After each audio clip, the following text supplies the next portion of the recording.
severe financial strain despite government's pledge earlier this year to revive its operations.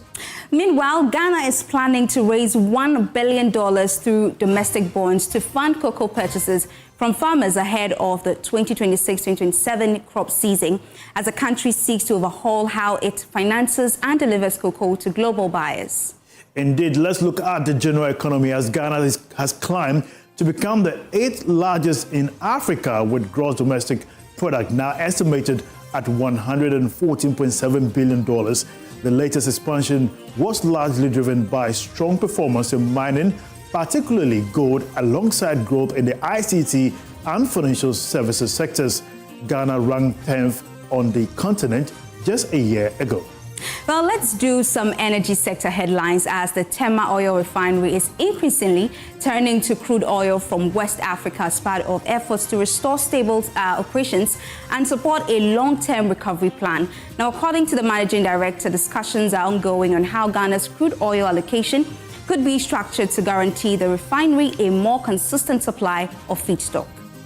Absolutely. Still in the energy sector, energy giant Shell has reported its strongest first quarter profit in 2 years, posting earnings of $6.9 billion. The company says gains linked to Middle East supply disruptions helped lift performance, even as it reduced its share buyback program to preserve cash amid rising debt pressures tied to the ongoing conflict. Well, elsewhere, Pan-African leader Lesotho Africa Holdings is scaling back its continental footprint after nearly 3 decades of expansion. Now, the Botswana-based microfinance group has agreed to sell operations in Ghana, Nigeria, Uganda, Tanzania, and Rwanda to Dubai-based AXN Digital Venture Holdings and Management in what analysts see as a strategic move to streamline operations and improve sustainability. Now, in the banking sector, Fidelity Bank Ghana has issued a public disclaimer distancing itself from an entity operating under the name Fidelity Capital Investment Group. The bank insists neither Fidelity Bank nor Fidelity Securities Limited has any connection to the organization or its activities. Well, a major shockwave in Ghana's cocoa value chain is unfolding, and this goes right to the heart of the system that guarantees farmers a buyer. The state-owned producer buying company is reportedly weighed down by a 673 million cedi debt. And as usual, this raises serious questions about liquidity, credibility, and the stability of the cocoa purchasing framework. Now, on Big Analysis, we unpack what this really means for farmers, the market, and the general economy. Stay tuned. We'll be right back.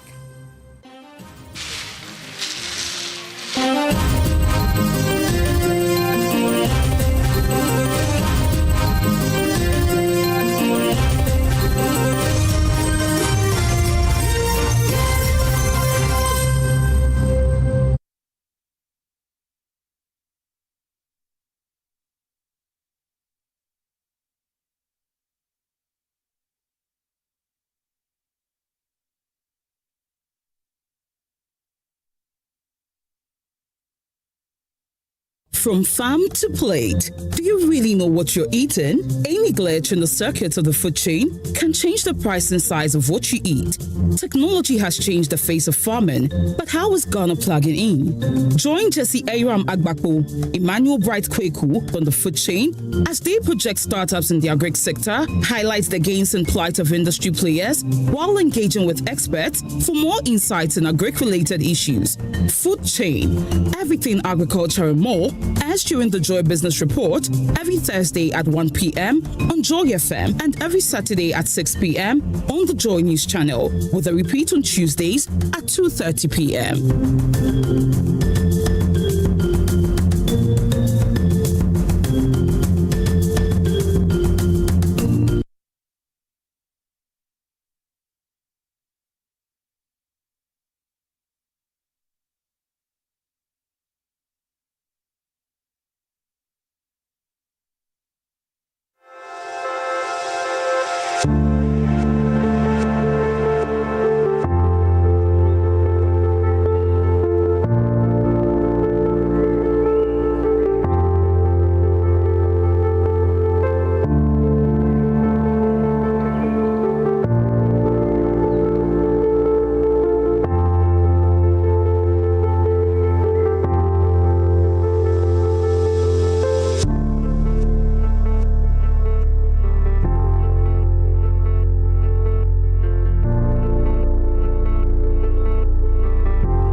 You're welcome back, and of course this is still beyond the numbers, but today on Big Analysis we're breaking down a major story shaking Ghana's cocoa sector. Now imagine you own a small mango farm where every week a company buys the mangoes so that you can get money to pay fees for the family, buy food and keep the farm running. Then one day the company takes the mangoes and says, we'll pay you later. Weeks pass, months pass, still no money. Imagine that same company also owes the bank so much that the bank now threatens to take its cars, buildings, and equipment. Now, that is essentially what is happening in Ghana's cocoa sector right now. Now, at the center of the storm is the Produce Buying Company, PBC, the state-linked firm that buys cocoa beans from farmers and supplies them to the cocoa board. But PBC is now reportedly drowning in debt, and many farmers who have already supplied cocoa worth millions of cedis are waiting to be paid. Now, for the cocoa farmers, this is devastating. Cocoa farm depends heavily on cash flows, so farmers need immediate payments to pay workers, to transport beans, buy fertilizer, and maintain their farms. Once that cash flow stops, the entire production cycle begins to crack. And the pressure doesn't end there. Now, PBC's debt situation reportedly includes more than 24 months of unpaid staff salaries, vendor arrears, outstanding statutory obligations, and over 257 million cedis owed to banks. So how did one of the key players in Ghana's cocoa value chain get here? Now, is this simply a cash flow crisis or a deeper warning sign about the health of Ghana's cocoa economy? Well, to break all of this down, I'm joined by my colleague Kofi, Adjei, and of course Winston, Tackie, and we'll also be joined via Zoom by the Deputy MD for PBC, Thomas AEC Kuma. But Kofi, this is rather a very devastating situation. Yeah. Well, seeing the story by Reuters this morning, I was like, how did we get here? What could possibly be the problem? Well, I think PBC has gone through a lot.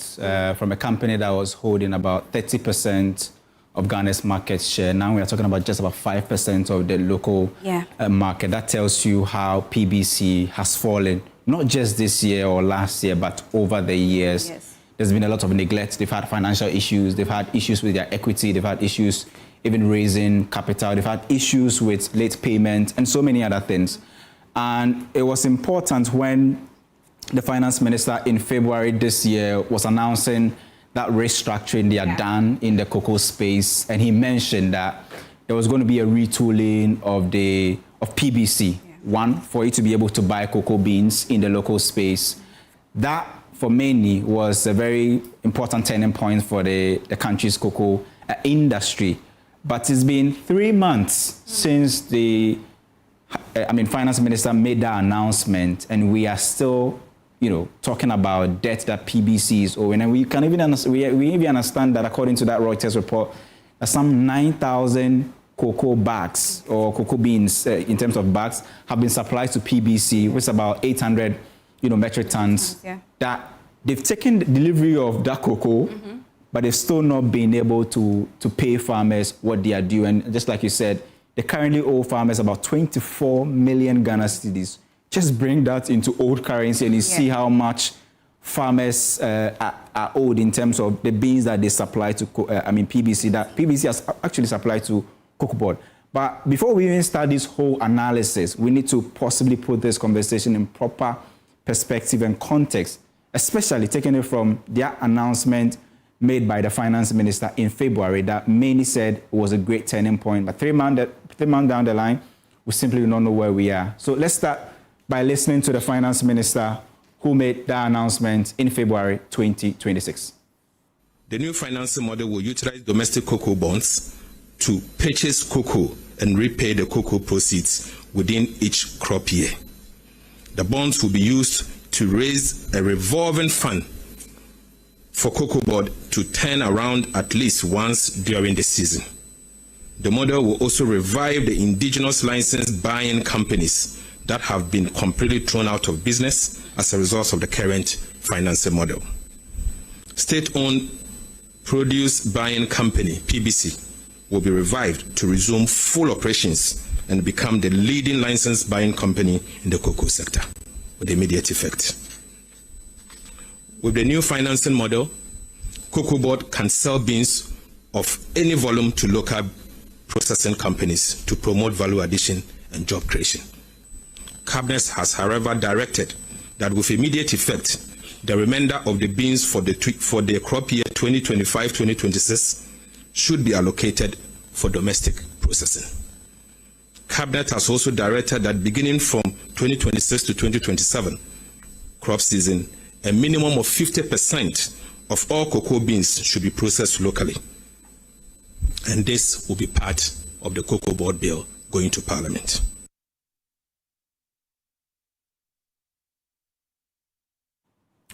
Well, that's it. But, I mean, according to the Reuters report, till date, there's been nothing said by government. Even Cocoa Board hasn't come to say anything to them yet. Now, Winston, do you think this is a signal that the state-linked enterprise structural system is failing? I've consistently been reading the SIGA report. Consistently, one of the institutions that has come to light is since PBC is under Cocoa Board's reign, if you look at the losses that we always blame Cocoa Board, some of them is due to functional institutions within the value chain. PBC is one of them. And over the years, if you look at the conversation that have gone on, there are times that I've even attended to report some of their demonstrations, some of the strikes that goes on within there, because there's allegations that some of the managers basically have now created sub-companies that are literally competing with the operations of PBC.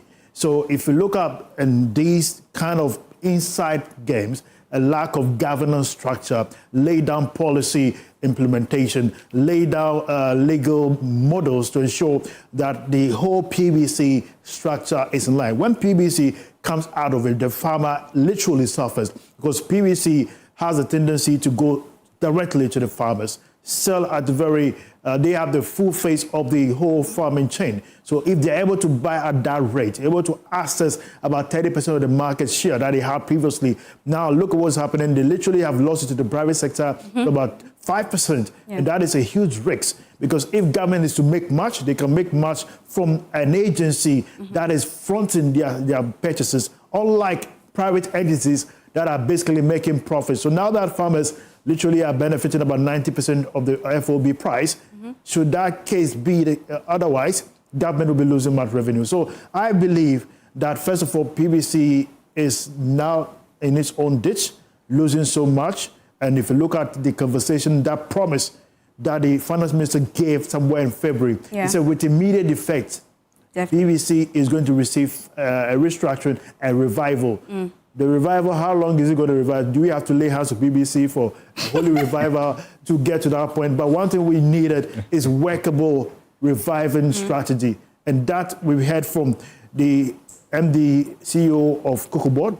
He was in the London Stock Exchange quite recently, and he was speaking about raising fund and funding structure.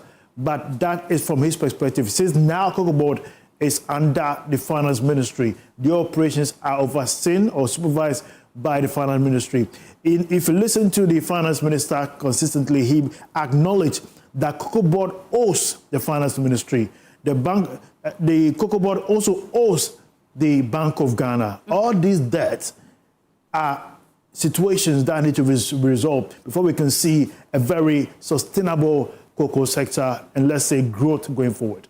Well, definitely, because when you look at the chain from the farmers to the buyers to Cocoa Board, then to the international market, the moment there's a problem in any of the systems of flow, then the system becomes corrupt. So now companies are not getting money to make sure that operations keeps going on. But Kofi, a lot of times when we have issues of this sort, I mean, this is not just a sector problem because it's going to affect the economy as well. And when we have issues of this sort, we usually people will start asking questions. Is there going to be a new tax? Because now the taxpayers will be made to pay.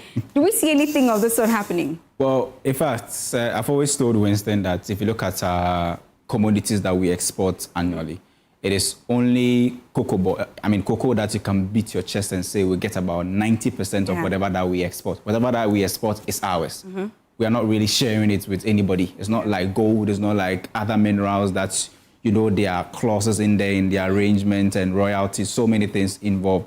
But with cocoa, whatever we sell, we can hit our chest and say we get about 90%. And over the years, we've seen how cocoa has played an integral role in helping stabilize the city. But as we began to grow and got other alternatives like gold, we are beginning to crude oil. We are beginning to leave cocoa behind. And if you are an economy that currently gold alone is bringing in more than $20 billion in one particular year, and cocoa is now doing around less than $4 billion. That tells you the attention. And I've always said that these are two commodities that possibly, if you're looking at how they are, the cultivation of cocoa and how the mining of gold, they are perfect substitute in terms of the land. Yeah. If you go to the western part of the country, the middle belt of the country, usually where you find cocoa farms are where you find gold mines. And we know how illegal mining has actually affected, cocoa production. And you asked a very important question about where we stand now, we are possibly going to see a new tax coming on board. But this was the announcement that we have received so far. Yeah. Why? Because government is now saying that there's a new financing model. And that new financing model involves purchasing or going into the domestic bond markets. We've seen government already coming into the market. Pricing is around 12.5%. And now we are targeting $1 billion for the 2026-2027 cocoa season. The first question you need to ask yourself is $1 billion enough to buy cocoa in this country? Certainly not. Yeah. Because if you look at how much we get from cocoa, and we are issuing a bond that is about $1 billion, that tells you that there's still a shortfall. Yeah. We used to get on average about $3 billion from the cocoa syndicated loan in previous years. But because of the nature of some of these institutions like PBC, Cocoa Board itself, and the indebtedness of Cocoa Board, $5.8 billion, it reached a point where almost all the banks saw Cocoa Board to be risky. And so they were pricing high the loans that they were giving to Cocoa Board. And that in itself has affected other produce buying like PBC.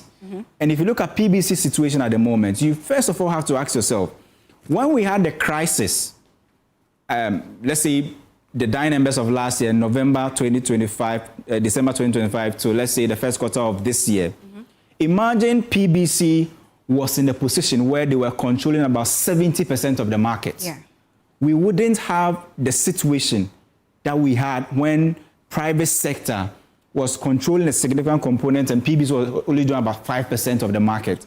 Because once you have the state-owned enterprise or state-owned institution in the space buying the beans on behalf of government, it is usually better than possibly having private sector in the space. Yeah. Because now that the private guy saw that your price was high, they are looking for alternatives. And even the contract that you had with them, many of them are saying that, well, it's overpriced. Yeah. Look at what is happening in the world market. I can't pay this amount. But imagine you had PBC buying 70% of the beans, PBC in a very good situation in terms of finances to be able to even absorb some of these shortfalls we saw in the first quarter. It would have been a totally different story. I'm not sure we would have had an emergency cabinet meeting like we did in February. So we, just like Winston, let me borrow what Winston said. Yeah. PBC and government, if I say government, not just this government, but previous governments, we've actually plunged ourselves in this hole that we find ourselves in. And the ticking bomb was there. It was there since 2023 that we were going to reach a point where it was going to be difficult for institutions like PBC to buy, for Cocoa Board to still get money to purchase, to get cheaper loans to buy cocoa, but we never did. We didn't do anything about it. Even with the new strategic turnaround documents we presented to the IMF for Cocoa Board, I don't see the head and tail of that document, and I don't see how we've even implemented that. Nothing has really changed. The situation is even worse. And what I fear the most is not even the $60 million debt or this $5.8 billion debt that Cocoa Board is owing, because we understand government is taking a part, Bank of Ghana is taking a part. But what I'm really scared for farmers is not this season, but it's the upcoming season, which I will explain very soon. Definitely, we're going to look Kofi, at that. The interesting aspect of what you're saying, which I like the way you built it up to that point, is the fact that the global cocoa market is transforming. Yeah. People are now moving beyond. We always upholding the narrative that we have the best premium cocoa. Now, it's not about the cocoa, it's about whether you can supply at a very reasonable price. Yeah. don't forget, the Russian-Ukraine war has happened. The U.S.-Iranian conversation, Middle East tension is happening. Now, cocoa price and dynamics are changing. Until this week, when cocoa started seeing some gains in the international market, because manufacturers now have said that irrespective of what is happening, who supplies at a very reasonable rate, they'll really buy. So most of the manufacturing processing plants in Europe are now into full-scale manufacturing. Yeah, the grindings. The grindings have increased. Yeah. Government have given the indication that in as much as they are seeing these tensions or reasons, they are going to prioritize domestic processing. Therefore, 50% will go to factories in the domestic. They've indicated that 10 companies, processing companies, have taken on that burden. We are yet to see its ripple effect on the revenue output. Nonetheless, we have to also realize that the farmer's stake is key. If the farmer is taken out of the picture, the processors, the buyers, the government, all of them will not see the ripple effect of the benefits of the whole value chain. The farmers have consistently been one in terms of voicing. First of all, the cocoa scholarships, we don't see the head of tails about it. It is not a burdensome package for the cocoa farmer. If you look over the years, the farmer conversation has not been prioritized. Most of them are giving out their allowance to cocoa, to galamsey operations. We are always prioritizing gold now, saying the gold is holding the economy. Cocoa is more sustainable than gold. Yes. Gold will give a diminishing aspect very soon because you can't mine gold unless you are having a big firm mining into big enclaves. But if you look at the ripple effect of galamsey, over the years, how long it will take, the environmentalists have given us indication that it will cost more to restore an area that has undergone galamsey operation than an area that cocoa farms have been replanted. So let's say we are in a very difficult situation. We need a holistic remodeling of our whole cocoa structure, including the financing. The 1 billion is not enough. There's more to be done. Well, definitely. And a bit on what, Kofi, you mentioned. I mean, the fact that PBC before was doing 30% of farm produce and now less than 5%. And I'm just wondering, at the end of it all, looking at how they have dropped significantly to doing just 5% of it, what kind of image is it even giving to investors now? Because if... Let's ask BBC that. BBC, fortunately. But we have Thomas AEC on Zoom. Now, hi, Thomas, can you hear me? Yes, I can. Okay, great. It's good to have you here. But first of all, how come a company that is supposed to be buying cocoa from farmers and paying them is now unable to do so? What could be the challenge? All right. Thank you very much for the opportunity. I think you winded it up so well in terms of the dwindling volumes PBC was purchasing over the past 5 years. You see, for a company with staff of about 600 plus, if you are not able to make enough volumes to make the margins, it will be difficult to pay your staff. It will be difficult to overcome and pay your overheads, your creditors and all that. So the dwindling volumes BBC was buying resulted in lower margins, which was not able to cover up its debts. Hence, compounded with the legacy debts, the debts that have been accumulated over time, it became impossible for PBC to operate efficiently. And let me also say what broke the camel's back was the syndication that did not take place in the 2023-24 cocoa season. Because PBC heavily depended on Cocoa Board for seed funding, once seed funding from Cocoa Board was cut, the company found itself in this stage. Now, Thomas, I want to find out from you. You made an important point about legacy debts. In terms of your books, how much are we looking like currently? I know this $60 million could be less. Yes, it stood at $60 million as at May 2025 when we resumed office. But like you said, salaries has also compounded to about 24 months unpaid. All of them are adding up to what we had. In fact, so Thomas, you mean you've not been paid? You've not been paid? Have you been paid? The new management, which I am included, honestly have there's been a break in this salary drought, but it accumulated to 24 months as at August last year. Okay. And from September coming, the new management has been able to resume salary payments, and staff are now receiving salaries. However, the 24 months arrears is still standing unpaid. Okay. Thomas, I want to understand from you, after the finance minister gave the signal that PBC is strategic in terms of the overall government focus on the cocoa sector, what has been done so far from February to now? Has there been any board meetings? Has there been any conclusion or strategy? Has a document been given to you, especially in terms of commitment basis?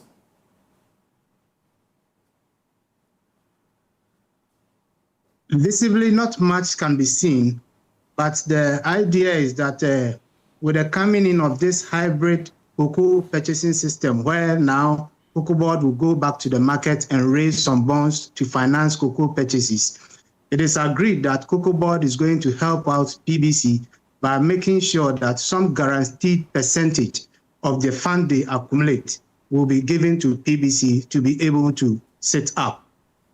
Therefore, it is implied that PBC, which was buying the 30% share of the market, will be allocated 30% of the bonds Cocoa Board will raise to be able to go back to the market. What has delayed so far is how to go about this legacy debts of about $25 million that should go to 6 banks. There are other debts to other suppliers and the VAT and SNET and all that, which adds up to the $60 million. But what is currently holding PBC back is the $25 million owed to the consortium of banks. Okay, so that is where I think resolution has been very slow on the part of PBC and the Ministry of Finance and SNET, which are the major shareholders. Initially, an agreement was reached to monetize the only asset we have now, viable asset we have now, which is the Golden Boeing Hotel. But agreement was not reached in the last time we intended to hold the annual general meeting to take a decision, hence the delay. Okay, so how much exactly does PBC owe the farmers? For farmers, PBC owes farmers an amount of 27 million Ghana cedis as I speak. 27 million Ghana cedis. Yes. So it means and this was cocoa, and this was cocoa that was collected just about 2 months ago. Okay, so that figure for me, that clarification for me is important. Let's look at it this way. Thomas, since February that the finance minister made that pronouncement that you were going to front the new phase of cocoa purchases in the country, how much of cocoa beans have you bought in terms of tonnage or bags have you bought from farmers since the finance minister made that announcement in February? That's the only cocoa we've taken from farmers, which is the 27 million cedis, and it was credited. But in terms of cocoa we've bought with physical cash, buying and paying, cocoa PBC has not done any such thing. And this is because we don't have the buying cash, and Cocoa Board also already don't have the cash to advance to PBC. Government has also not been able to get any money to advance to PBC. Hence, PBC has not bought any cocoa yet. So you can confirm that since February that announcement was made by the finance minister, you have not received a dime from government. Exactly so, my brother. Now, sorry, Cassie Winston. Let's do this way. Look at this figure on the smartwatch, $1 billion. That's how much Cocoa Board is hoping to get from the local bond market. You were saying that you're going to get 30% of it. That's about $300 million. How sure are you with the indebtedness of Cocoa Board and its current constraint that you get that $300 million to do your daily operations or buy to purchase cocoa?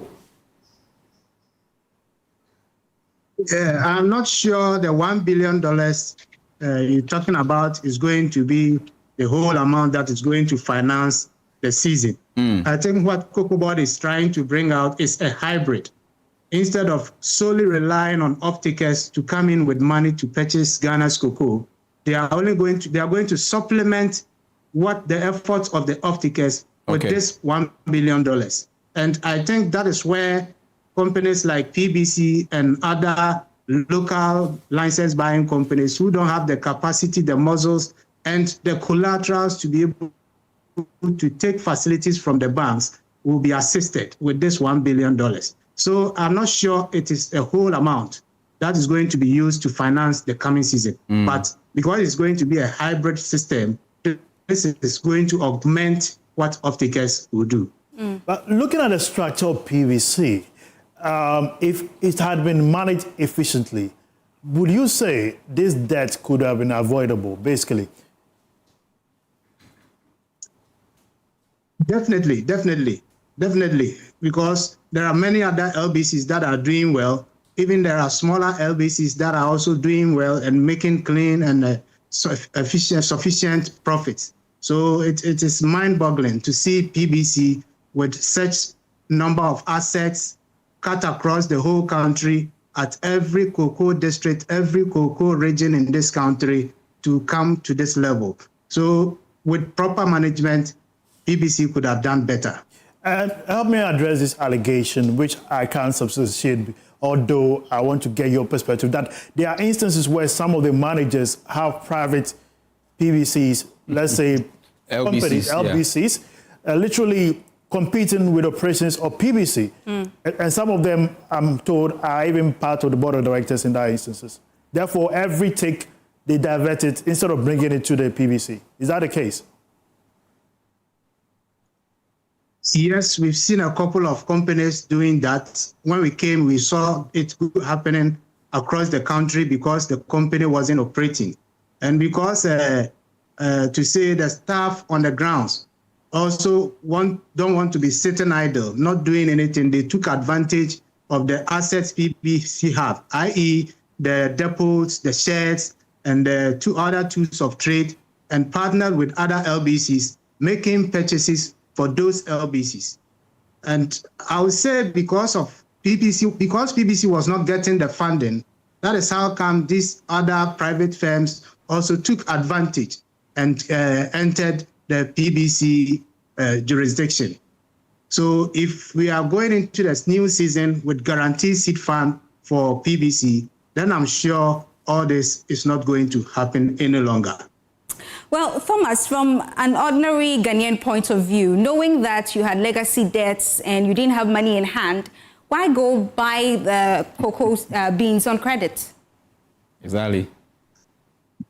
I think after the finance minister's announcement, we had a meeting with the leadership of the Ghana National Cocoa Farmers Association, and which they expressed their interest in helping PBC revive.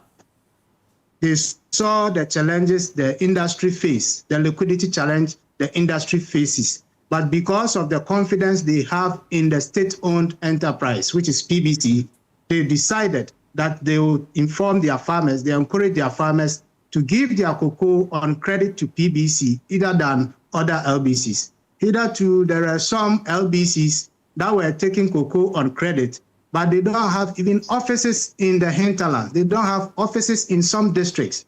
So the farmers foresaw that in the coming months, when even all co-credited cocoa have been paid to all LBCs, there is a likelihood that farmers will be chasing some LBCs and might not find them.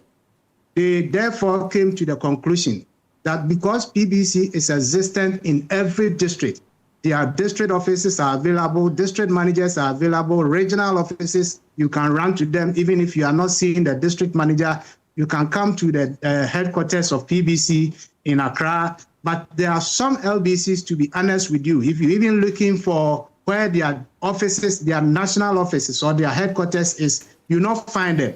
So there was some kind of panic on the side of farmers.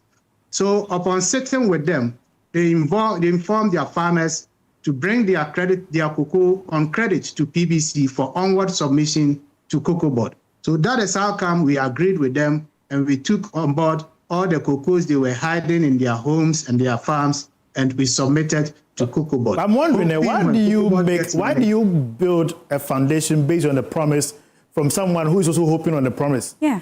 Someone has promised you money, he has not released the money, yet you've gone to promise somebody also money from them upon the money that has been promised. It's like planning your marriage when you've not even proposed for the lady.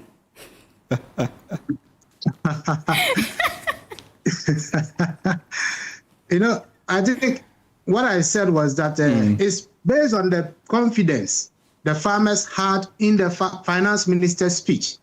They thought it was going to start from day one. And even as I speak, the confidence farmers have in PBC is more than any other company. Just like I told you, PBC offices are visible everywhere. There are most LBCs without offices. So if you credit, you can't keep cocoa for a very long time.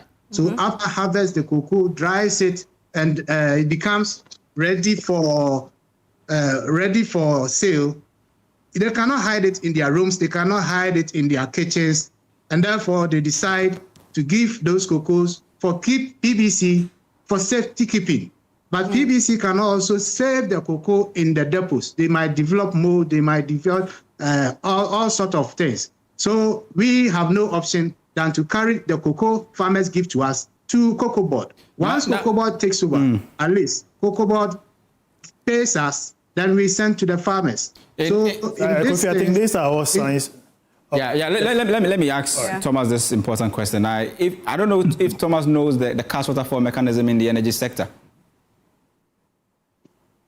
Thomas, have you heard of the cash waterfall mechanism in the energy sector? Yes, I do. Yes, I have. Yeah, there are level A players and level B players. The level A players are the private guys. The level B players are the state-owned enterprise. So when the money comes, they give it to the level A players and leave the state-owned. Many have said that this is the same scheme being used here, where PBC is being used as the mop to actually mop the excesses. And when it comes to dishing out the cash, they give it to the private LBCs and leave you guys out. And you spoke about confidence that the farmers have in you. They had confidence in you and sold about 9,000 bags to you. You have still not paid. So going back to the market for the 2026-2027 season, how are you going to convince that farmer in the Bosombe Front that when they sell to PBC, PBC will indeed pay? Yeah. In fact, for the 27 million worth of cocoa that was credited, the assurance is that payment is going to be done next week. In fact, we've made an arrangement with some other financial institutions who has come to our aid to advance some money to pay the farmers before even Cocoa Board payments comes in. And that is a fact. So from next week, farmers are going to get money for all the 27 million worth of cocoa PBC credited. And these are monies coming from... Thomas, please hold on for me. Let's get the facts right. These are monies coming from financial institutions. You mean banks? Are they banks? Yes, from some other banks, yes, that we have been doing business with. But the court ordered in March that some of your assets be seized and sold because you owed some consortium of bank 257 million Ghana cedis. How are you able to still convince other banks to give you money to pay for your debt of 27 million Ghana cedis when you still owe other banks more than $27 million or $25 million? When the season opened, PBC actually even did some business. We, the new management, we did some business. It's not like we've been idle over the past 1 year. In the start of the season, we also had an optiker who also came in and decided to do business with us. Even for this money, this amount that we owe banks, if we were to have the full complement of seed fund to be working, we could have even settled this debt over a period of, say, 2 years, except that we are not getting that quantum of seed fund to be able to run. But in August, September, October, PBC did some appreciable numbers of cocoa purchases, just about 2,000 metric tons with an off-taker's money. And the banks at that time were very benevolent on our part. They were soft on us. They never garnished any of our monies. They gave us room to operate. with the assumption that something is going to happen. I think the current incident that happened was because the bank saw that nothing is happening over a long time. The promises are becoming too much and all that. That is how come they jumped in and took one or two assets. But we have been working. So all that we needed was the... Thomas, so you are confirming to us that some of your assets have been seized. Is that what you're saying? Sure. How many assets are we talking about? A few of our articulators have been taken, and some pickups, about 2 or 3 pickups were also taken. I think this is not the first time. They did same thing around 2023, and the second time they are doing that is this one. All that I'm thinking is that the bank thinks they've been waiting for a long time. They were thinking that some intervention is going to come and were patient with PBC. But upon seeing that the processes to the payment of the debt is being slow, that is how come they came in. Guys, I'm not sure they are interested in confiscating assets, but what they are much more interested is the payment of the debt. Please indulge me. This $25 million debt to the banks, how much is amortization and how much is interest? If you're able to tell me. In fact, the interest on this facility was freezed since 2021. So for now, whatever is outstanding now is the principal, because the loan was traveled from 2019. It was restructured in 2021, and the interest was freezed. So from 2021 to 2026, no interest have been accumulating on this facility. I want to ask a very simple question, which is basically the big elephant in the room.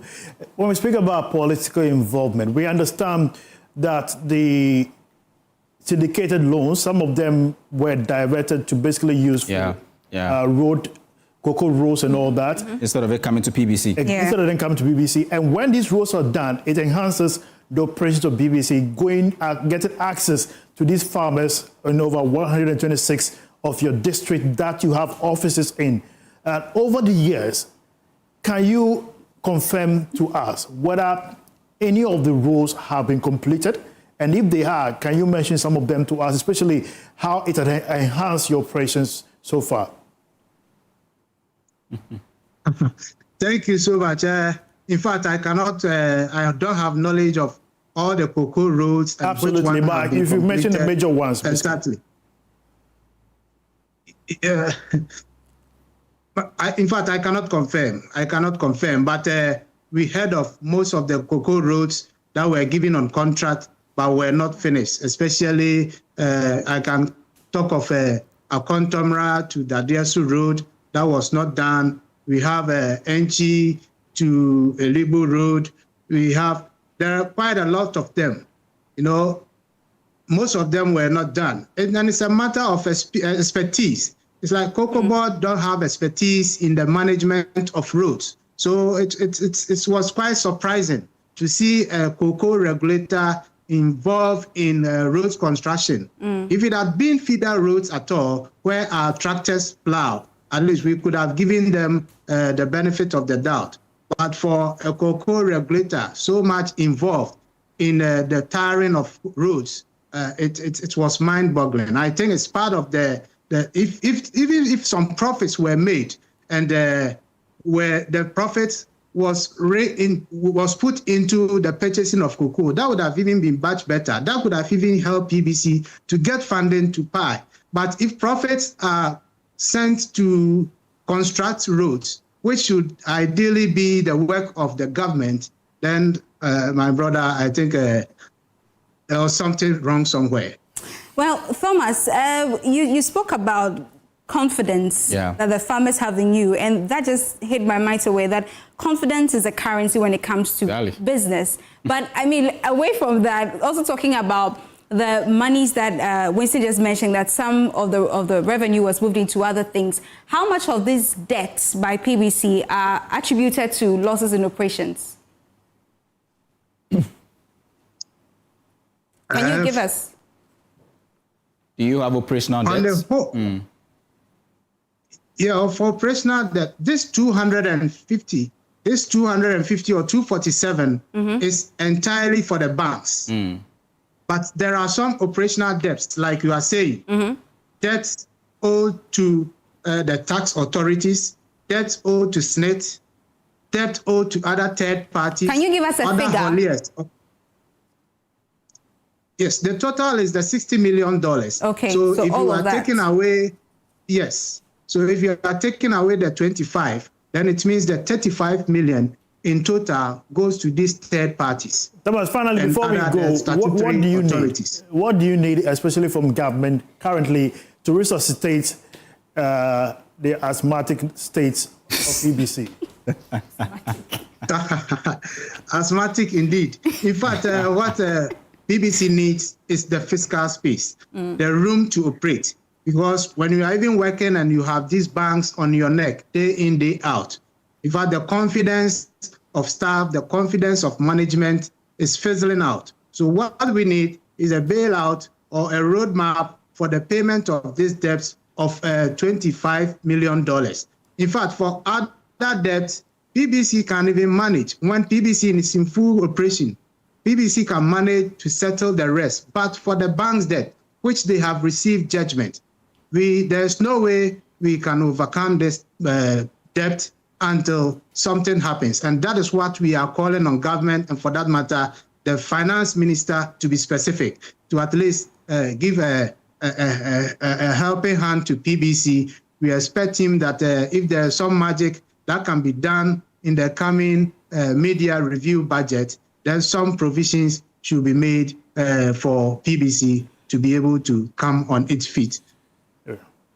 All right. Thank you very much, Thomas, for joining us. We're grateful for your time. But, Kofi, before we go, looking at the next season, what are the prospects for farmers? Is there any good thing coming? In fact, if I'm a farmer, I think that next season it's going to be difficult because currently, even with the thumping prices, you are being paid some 2,800 for a bag.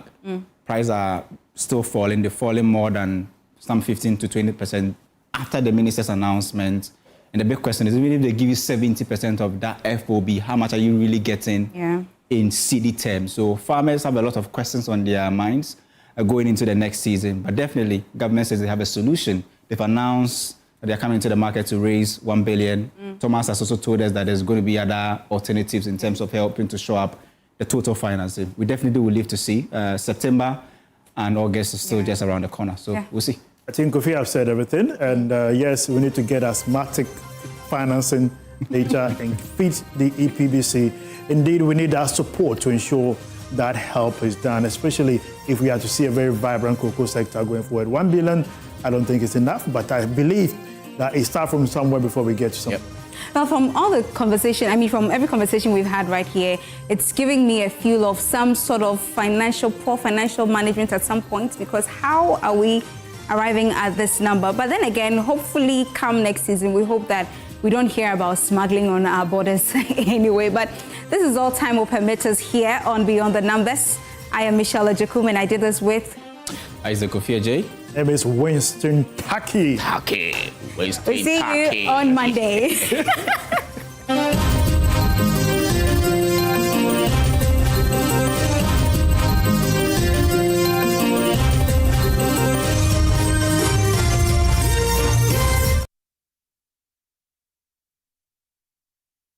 In 2025, the Bank of Ghana reported a loss of 15.63 billion Ghana cedis.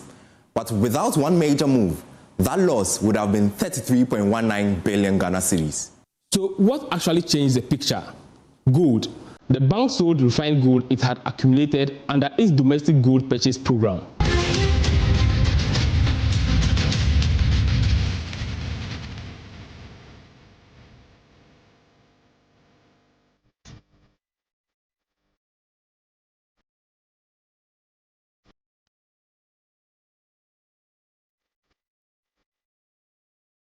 The gold was bought mainly in 2023 and 2024, when prices were relatively lower.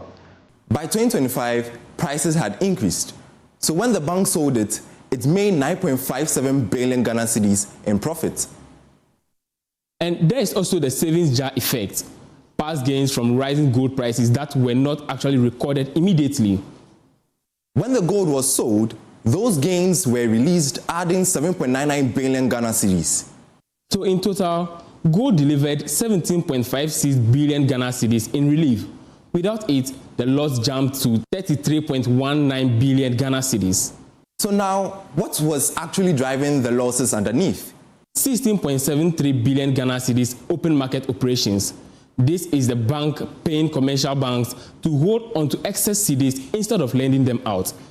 It's a standard tool used to reduce money in circulation in the economy, just to cool down inflation.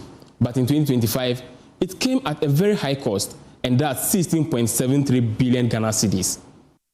9.05 billion Ghana cedis from other gold program losses. These are trading and operational losses outside the main gold sale, including the wind down of gold for oil program. The exchange rate, 5.47 billion Ghana cedis stronger cedi impact. The cedi moved from 14.7 Ghana cedis to 10 cedis 45 pesos per dollar. That sounds positive, but only for importers. Here's the issue. The bank actually holds a lot of its assets in dollar terms. So when the cedi strengthens, these dollar assets lose value when converted back into cedi, leading to 5.47 billion Ghana cedis loss. 3.29 billion Ghana cedis from personnel costs. Staff costs increased significantly, driven by a rise in employee numbers. Just note that gold didn't solve the problem. It actually just absorbed the shock. And without that gold intervention, the bank's 2025 financial position would have been far worse.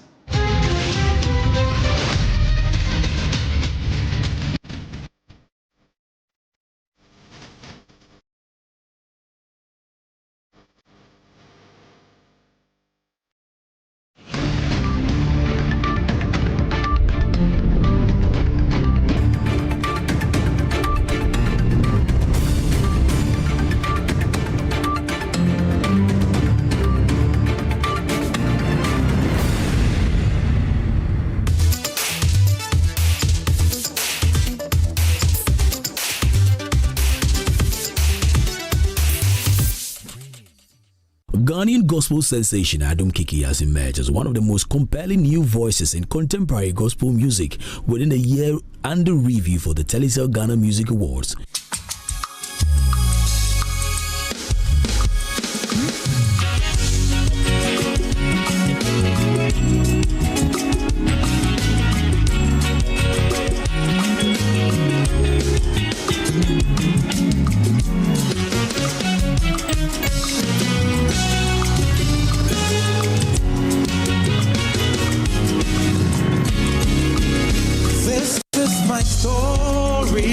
This is my song, always there for me through every storm, and for your glory I'll sing this song. His nomination for Best New Artist of the Year is not only deserved, it is strongly backed by a body of impactful works, audience engagement and live ministry performances that distinguishes him from other nominees. Adjei's musical output within the year under review reflects both consistency and spiritual depth. Back then at KNUST, and that album had 8 songs on it. I got actively involved in music in the year 2022 when the Lord laid it upon my heart to start a gospel music event which is called the Worshipper's Heart. In 2024, God was so good to us, and I had Minister Joe Metal coming for the second time for the Worshipper's Heart as my guest artist, with Efe Grace and other gospel artists joining us. We were also privileged to have top industry people join us, the likes of Her Excellency Nanama McBrown, Uncle Fred Chambers, Afredima, Akwesi Ernest, Kobe News, Mimi Andani, Nino Dennis, and many other people. To the glory of God, the Worshipper's Heart 2024 was a great blessing, and it was very successful as we had over 5,000 people coming for the event, which was held in Kumasi at Calvary Charismatic Center, Tech Asia. In the year 2025, God was so good to us. We had Joe Metal coming again. Then we had the likes of Julie K all the way from Nigeria, gracing the occasion, and also Moses Oke joining us. We were also privileged to have the likes of Her Excellency Nana McBrown and Dennis Ninoy, Kwesi Ernest, Uncle Fred, Jay Mensah, many other top people joining us. The year 2025 was a great blessing to me as I was able to come up with 3 songs. The first being Dynamics The Mix, which was a reggae medley. And then also I did a cover of a song, Jatabrua, which is originally composed by the late Epiamo Osei Boateng. And I did a cover of that song, Jatabrua, with my brother Joe Metal. That to the glory of God. It was a blessing to people. And then in November, on the 30th of November, I released my own single called Gratitude, which is having over 2 million views as of now. I am a TGMA nominee, and I will humbly ask for your votes to be able to win the Best New Artist of the Year category for this year's TGMA. One of his standout releases, Praise Medley, showcased his ability to creatively reinterpret worship sounds in a way that connects with both traditional gospel lovers and younger audiences.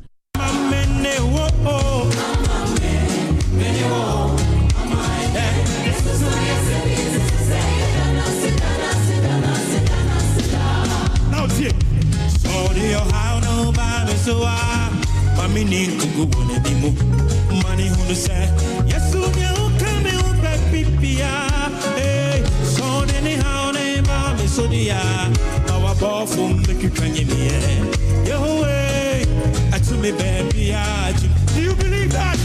So they are how long by me so I mean, you go on a demo. Money who say yes, you come in pipia. Hey, so anyhow, no, so anyhow, no. So anyhow, no, yo way. I to me baby, oh, I to me baby, I to me baby, yo way. I to me baby,